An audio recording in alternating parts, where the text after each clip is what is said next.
Baci di dama senza burro.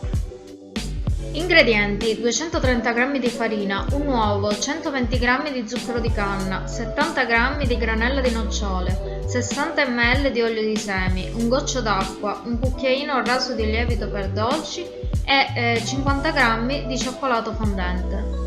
Prima di passare alla realizzazione della ricetta, voglio invitarti ad iscriverti al canale della mia amica Maria di Interno 10 Metro Battistini in Roma. Infatti è stata proprio lei a propormi di preparare questi biscottini. Ed eccola accontentata. In una ciotola rompo l'uovo, aggiungo lo zucchero di canna, mescolo con la frusta fino ad ottenere un composto spumoso. Verso a filo l'olio, il cucchiaino di lievito, la granella di nocciole e se vuoi anche la granella di mandorle.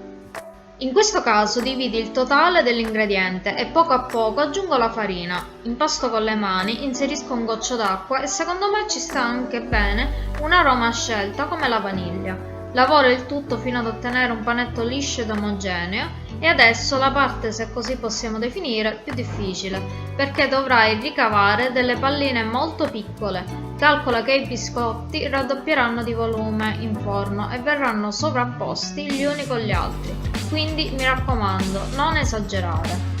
E lavora l'impasto come vedi nel video. Per facilitarti questa operazione puoi anche formare dei filoncini e tagliare ognuno come si fa con gli gnocchi. Otterrai così le palline di ugual misura.